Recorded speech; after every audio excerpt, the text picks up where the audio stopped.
하는 거였거든요. 그러니까 영장 쇼핑, 죄송합니다. 예. 영장 쇼핑이라는 건 뭐냐면은 어 원래 지금 공수처의 모든 수사에 대한 영장 청구나 이런 것들은 기본적으로 서울중앙지법이 이제 영장을 발부하고 이렇게 지휘를 해왔는데 지금 서부지법으로 했거든요. 그래서 그 이유가 그 용산에 이제 그 관저가 있기 때문에 피의자의 주소지 관할이기인 그 서부지법에 영장을 청구한다 이런 것이었고, 이제 서부지법은 이제 요번에 그, 그 야당이 추천했던 헌법재판관 이 이제 근무를 했던 곳이었기 때문에 그 부분과 관련돼서는 좀 편향적이지 않냐 이렇게 해서 영장 쇼핑을 한 것이 아니냐 하는 게 대통령실의 이제 입장이었습니다. 그래서 문제 제기를 했던 것이었고요. 여기에 대해서 이제 그 공수처 같은 경우에서는 이게 이제 피의자 주소지를 따르는 건데 용산구 같은 경우에는 서부지법 관할 아니냐, 그래서 서부지법에 영장을 신청했다 이런 것이었거든요. 그런데 이제 그 이런 어떤 부분들이 너무 임의적이고 자의적이다 하는 것이 이제 대통령실의 입장이었고요. 그래서 이제 그 관례를 쭉 따르지 않고 이제 들쭉날쭉한 것이 이제 그 피의자의 인권을 침해한다 하는 것이 이제 대통령실의 입장이었습니다. 두 번째 이제 문제는 뭐였냐면 지금 영장을 발부를 했는데 그 영장에 보면은 그 단서 조항, 그 당구장 표시와 함께 이제 단서 조항이 있었다는 거죠. 그게 이제 형사소송법에 보면 군사상 기밀을 지켜야 하는 장소나 물건은 책임자의 승낙 없이 수색 또는 압수를 할 수 없다 하는 부분이 이제 적혀져 있다고 합니다. 그게 이제 형사소송법 110조하고 111조에 이제 있어서 대통령실 관저 수색은 이제 그 압수수색에 이제 적용이 되지 않는다 하는 부분들이었는데 이런 부분들에 대해서 이제 지금 이 영장에 관련돼서 형사소송법 110조하고 111조 이제 군사상 비밀을 지켜야 하는 장소나 물건은 책임자 승낙을 받아야 한다 이런 부분들은 그 적용되지 않는다라고 이제 예외 조항을 적시했다는 겁니다. 그래서 어떤 그 장소에 구애 없이 체포영장을 집행을 하고 사람을 찾아라 이런 식으로 이제 영장이 나갔다는 거죠.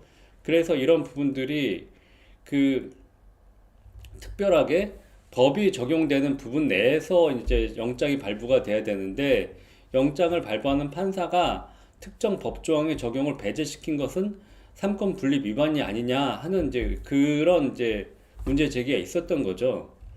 그래서 그런 부분들을 봤을 때, 이게 이제 많은 사람들이 이제 그때 법학자들이 이제 논란이 있었고, 여기에 대해서 MBC 보도에선 이런 내용이었습니다. 이게 이제 다른, 뭐, 노희범 변호사? 이런 부분들, 이 전문가를 통해서 얘기를 했던 건데, 이게 그 공무상 비밀을 해야 할 수 있는 어떤 물건에 대한 압수수색이 아니라 사람을 체포할 때 부수적으로 따르는 이제 장소에 대한 수색이다. 이런 것들은 장소에 대한 누구를 찾는 장소에 대한 수색은 그 국가상 기밀하고는 전혀 상관이 없기 때문에 법조항을 배제시켰다. 이거를 그냥 명명백백하게 만들어 놓은 것일 뿐이지 이게 특정하게 그 군사 기밀이 있는 장소를 이제 해하려고 그 기밀을 해하려고 하는 영장이 아니기 때문에 그런 부분들을 배제시킨 것은 그게 법을 위반한 것이 아니라 법을 더 명확하게 한 것이다 라는 주장이 있었던 반면에 대통령실 입장에서는 대통령실이라는 곳은 대통령 자체가 그 기밀을 다루는 곳이고 그리고 이제 대통령의 신체 주변 모든 것들이 다 이제 기밀이 있는 곳이기 때문에 대통령실에 대한 압수수색 특히 이제 수색은 그 물건에 대한 수색이 있을 수 있고 사람의 행방에 대한 수색이 있을 수 있는데 행방을 찾기 위해서 여기저기 막 돌아다니면서 수색을 하는 부분들도 다 영장을 받아야 된다. 따로 영장을 받아야 되고 그 영장은 그 저기 110조의 이제 그 규정을 따라야 한다는 게 대통령실 입장이거든요. 그래서 이 부분은 그 법이 명확하게 이제 규정을 하지 않은 부분들이 분명히 있기 때문에 이 부분은 이제 이 피의자 인권에 이제 기반을 해서 해석을 하는 것이 맞아 보입니다. 그래서 이 내용을 정확하게 말씀을 드릴게요.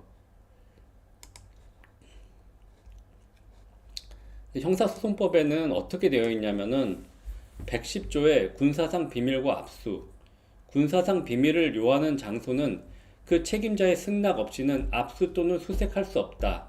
라고만 되어 있지, 물건에 대한 수색, 사람에 대한 수색 이렇게 나눠서 이거를 따로 물건에 대한 수색은 할 수 없고 사람에 대한 수색은 할 수 있다. 이렇게 되어 있지가 않습니다. 그렇기 때문에 이 부분은 이게 이렇게 이걸 따로 떼서 이제 해석하는 것이 약간 좀 이제 그 뒤에 부분에 이제 110조에 대해서는 이게 좀 논란이 있을 수 있습니다. 왜냐하면 111조에는 어떻게 되어 있냐면 공무원 또는 공문이었던 자가 소지 또는 보관하는 물건에 관하여 본인 또는 그 당의 공무소가 직무상의 비밀에 관한 것임을 신고한 때에는 그 소속 공무소 또는 당의 감독 관공서의 승낙 없이는 압수하지 못한다 라고 되어 있거든요. 이 부분은 이제 물건에 대한 압수라는 부분이 명확합니다. 근데 110조는 수색에 대한 부분인데, 수색은 아까 말씀드린 것처럼 물건에 대한 수색이 있고 사람의 장소, 사람에 대한 수색이 있습니다. 그러니까 여기서는 체포영장을 원활히 집행하기 위한 것이기 때문에 사람의 행방을 찾는 수색이겠죠. 그래서 원래 이제 체포영장에는 이런 수색에 대한 어떤 허가가 같이 들어가 있다고 해서 따로 수색영장을 받지 않아도 생략해도 된다 하는 부분들이 있었습니다. 그게 이제 그렇기 때문에 이게 210조인가요? 그런 부분들에 의해서 형사소송법에 그런 예외 조항이 있기 때문에 따로 수색영장을 받지 않고 체포영장만으로도 사람을 찾기 위해서 체포영장을 집행을 했었습니다. 그래서 체포영장이 어떤 장소에 대해서 체포를 한다 이렇게 되어 있으면은 그 사람을 체포하기 위해서 수색하는 부분에 대한 허가도 체포영장에 들어있다 이렇게 생각을 했었는데, 몇 년 전에 헌법재판소에서 어떤 일이 있었냐면 민주노총 위원장이 그 경향신문 사옥에 숨어 있다라는 제보를 받고 경찰이 영장을 받아서 체포영장을 집행을 하려고 했었습니다. 이때 이제 김모 씨라고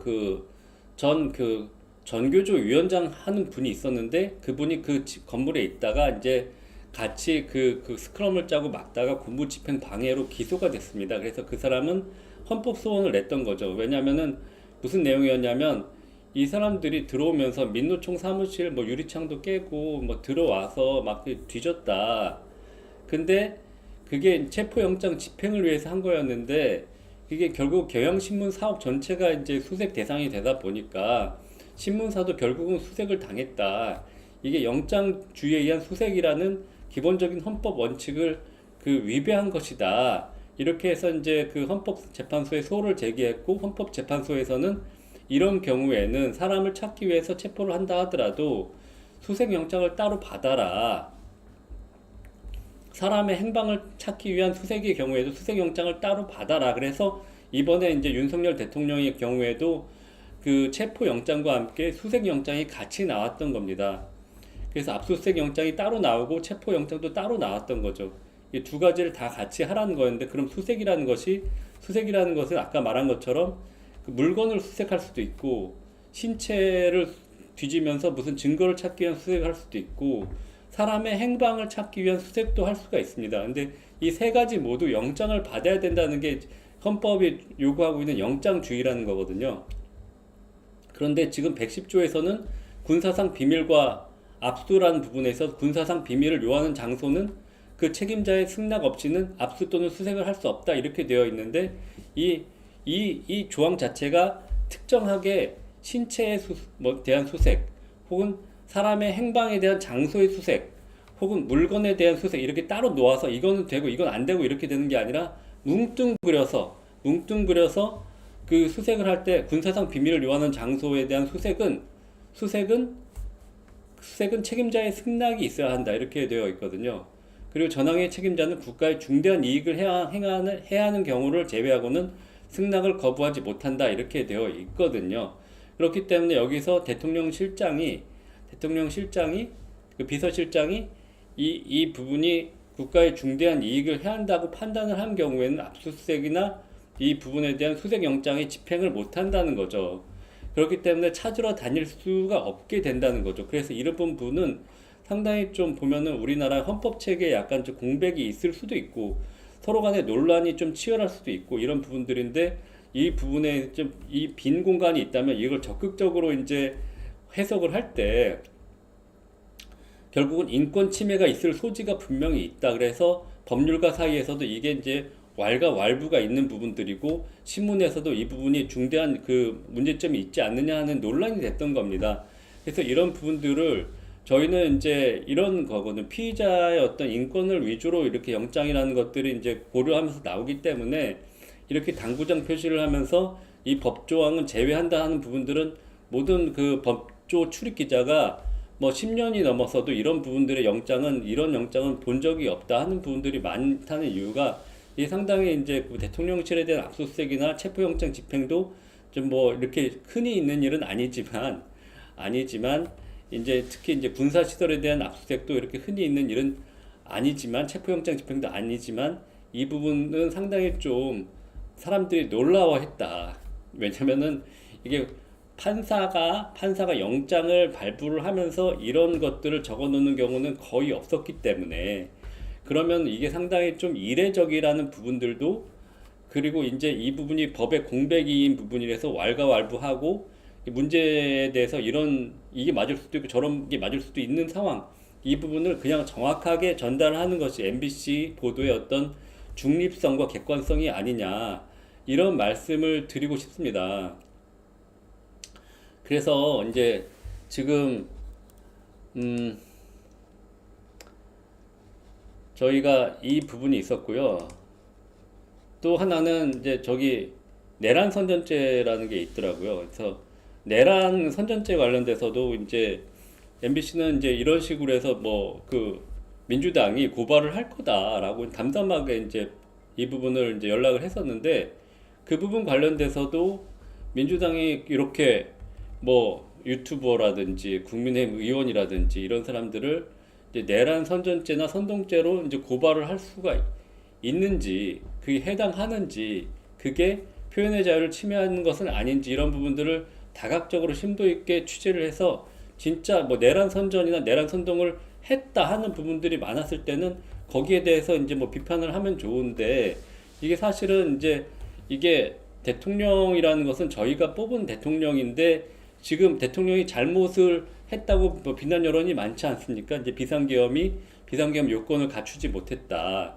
그리고 많은 뭐 50% 이상이라고 뭐 저기 보면은 그 여론조사에서 나오는데 그 내란에도 해당된다라고 판단하는 사람들이 많다 하는 거지 않습니까? 근데 이건 여론 재판이 아니라 정당하게 무죄 추정의 원칙에 의해서 재판을 거쳐서 이 사람이 내란범이 되었을 때 그 내란범에 대해서 내란범임에도 불구하고 동조를 하고 이 사람을 뭐 살리기 위해서 하고 이 사람의 내란 행위를 적극적인 선전하고 선동하고 이런 경우에는 처벌을 할 수가 있겠지만 지금 우리가 이 사람을 대통령으로 윤석열 대통령을 뽑았잖아요.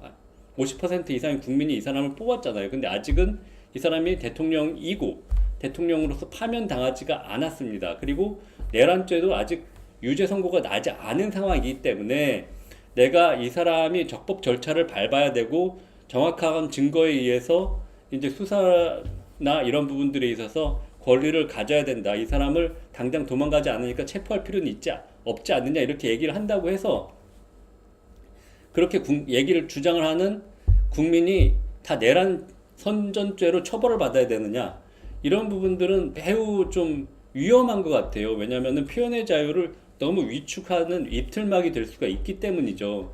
이런 부분들이 이런 측면들을 전반적으로 고려를 해서 이제 우리가 보도를 해야 된다. 왜냐하면 언론은 이 특정 이런 사안에 있어서 국민적인 어떤 정치적으로 민감한 사안에 있어서 여론을 확 몰아갈 수가 있기 때문에 그런 경우에는 이제 많은 사람들이 이제 이리 휩쓸리고 저리 휩쓸릴 수 있기 때문에 일단은 이렇게 민감한 부분들에서는 우리가 차분하게 앉아서 법치주의를 믿고 그리고 이제 탄핵 재판이라든지 혹은 수사라든지 이런 부분들에 대해서 우리가 그 진행되는 거를 보고 결정을 하면 되겠다 하는 건데 대통령이 수사를 안 받겠다는 것인지 아니면 탄핵 재판이 끝난 다음에 받겠다는 것인지 그리고 대통령은 기본적으로 원래 그 형사상으로는 소추를 받지 않는 불소추 특권이라는 게 있거든요. 그런 부분까지 고려를 해서 우리가 지성인들이 모여서 얘기를 하고 그 여야가 합의를 하고 그런 그 합의 내에서 좀 평화롭게 모든 것들이 좀 진행됐으면 좋겠거든요. 근데 이제 이런 부분들이 지금 너무 이제 격정적으로 일어나다 보니까 결국은 대통령 경호처에서도 일촉즉발의 그 대치 상황이 일어나는 것 같고요. 그런 부분들은 그 결국은 방송이라는 것은 국민들 간의 어떤 차별이라든지 대치라든지 갈등이라는 것들을 최소화하고 국민 통합에 기여해야 된다는 게 저희 방송 강령이거든요, MBC에.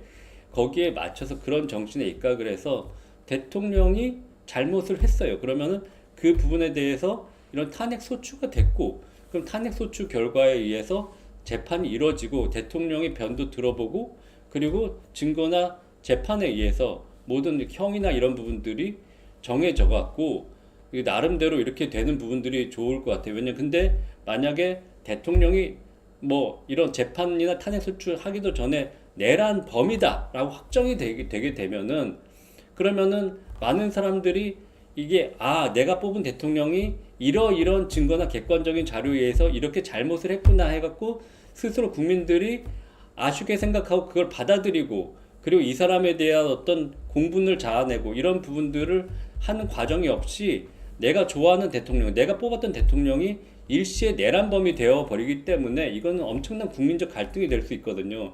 왜냐하면 3, 40%가 이제 아직도 윤석열 대통령을 지지를 하고 있는데 이 사람이 갑자기 내란범이 됐다 이렇게 단정을 해버리면은 이게 얼마나 충돌이 일어나겠습니까? 그래서 그런 부분들을 이해시키고 납득시키고 그리고 혹시라도 이 사람이 아닐 수도 있잖아요.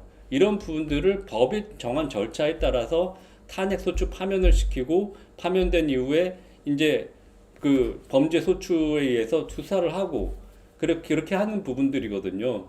그런 부분들인데 사실 이제 대통령은 그 무죄 추정의 원칙도 받지만 경찰이나 군을 통수하는 그런 최고 행정기관의 수반이에요. 근데 그 사람이 뽑은 경찰이 혹은 군이 대통령을 이제 지금 기소하고 그리고 이제 소출을 해야 되는 상황이잖아요. 내란죄로. 이런 부분들에 대해서 이제 대통령은 이게 아니라고 얘기를 하고 있는 상황이고 그리고 내란죄나 외환죄를 제외하고는 불소추 특권이 있지 않습니까? 그러니까 이제 소추의 이 내란이 되는지 안 되는지에 따라서 그 경찰이나 검찰의 경우에는 이제 사활을 건 부분들이 생기는 거예요. 근데 그런 부분들에 대해서 일단은 수사는 시작이 됐고요.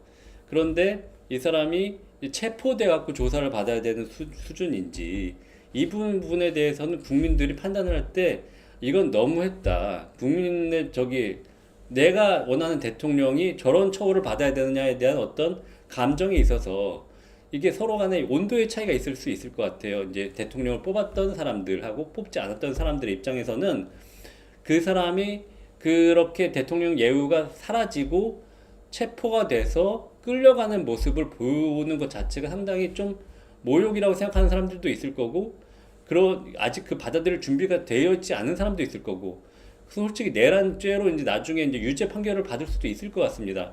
그렇지만 그 과정이 과연 인권이라든지 대통령의 예우가 잘 지켜졌는지 부분들도 국민들은 보고 마음을 이제 다스리는 과정이 필요한 부분들이 있거든요. 그래서 그 과정을 통해서 증거나 이런 부분들을 통해 갖고 또 무죄가 나올 수도 있는 거고 그래서 무죄 추정이 되는 거 아닙니까? 피의자 신분에서는 이런 부분들이 그 매끄럽게 이루어지는 것이 선진국적인 그 사법 절차인 것 같습니다. 이런 부분들에 대해서도 이제 충분히 다른 의견들이나 이런 그 전문가들의 의견이 공영방송을 통해서 많이 나오고 그래서 국민들이 이런 어떤 탄핵소추라든지 내란죄 그 형사 수사 과정을 봤을 때 국민들 모두가 납득해서 이게 분열하지 않고 하나로 통합된 사회로 선진화된 사회로서 이 부분을 다 잘 극복해 나갈 수 있도록 공영방송이 좀 부드럽게 모든 일들을 좀 화해하는 어떤 혹은 이런 부분들에 대해서 다양한 의견을 제시하는 그런 공정성을 보여줘야 되지 않느냐 이런 생각을 하고 있습니다. 그래서 오늘 이제 뭐 일단은 첫 번째 그 체포영장 집행이 지금 일단은 중단됐습니다. 그렇지만 다시 시작될 수가 있겠죠. 근데 이 부분에 있어서는 뭐 여기에 대해서 많은 MBC 보도가 있었지만 또 지금도 뉴스 외전에서 보도를 하면서 뭐 계속 체포영장에 응해야 된다 이런 식으로만 보도를 하고 있는데 이거를 반대하는 국민들도 있거든요. 조사는 받되 체포영장 집행은 꼭 해야 되느냐 이렇게 생각을 하시는 국민들도 많습니다. 왜냐하면 조사에 불응한다고 해서 예를 들어 박근혜 대통령도 그렇지 않았습니까? 그때 수많은 조사에서 응하고 했지만 묵비권을 행사했고 거기서 끌려가고 잡혀갔고 감옥에 갇혔지만 그냥 가만히 계셨어요. 그분은 가만히 계셨더니 계속해서 그냥 불리하게 재판이 진행돼 갔던 거죠. 근데 지금 와서 보면은 박근혜 대통령에 대해서 그 당시에 그 사법 절차나 탄핵 절차는 좀 국민들 입장에서 보면 좀 가혹했다 이렇게 느낍니다. 왜냐면은 해외 그 수조 원을 적립해갖고 부정축제한 돈이 없었지 않습니까? 지금도 이렇게 가난하게 살고 계시지 않습니까? 그리고 뭐 박근혜 대통령이 이 지금 국정농단을 했다. 근데 세월호 7시간 동안 뭐 이렇게 이상한 일을 한 게 아니잖아요. 그 세월호가 침몰하게 된 거는 결국은 뭐 그 조타기 고장으로 그리고 과적에 의해서 고장이 나서 결국은 침몰한 걸로 사실은 결론이 나고 있지 않습니까? 이런 부분을 봤을 때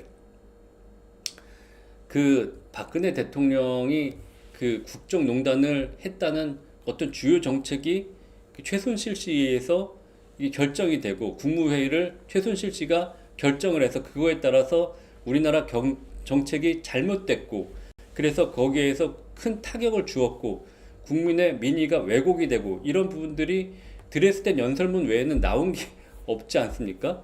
그래서 저희는 이게 이 대통령을 파면시키는 절차는 모든 국민들이 납득할 수 있는 공정하고 객관적인 절차, 투명한 절차에 의해서 공개적인 재판에서 공개적인 증거와 증언에 의해서 국민들이 납득할 수 있는 과정을 거쳐서 대통령이 이제 파면돼야 된다면 그런 부분들은 정말 중요한 것 같습니다.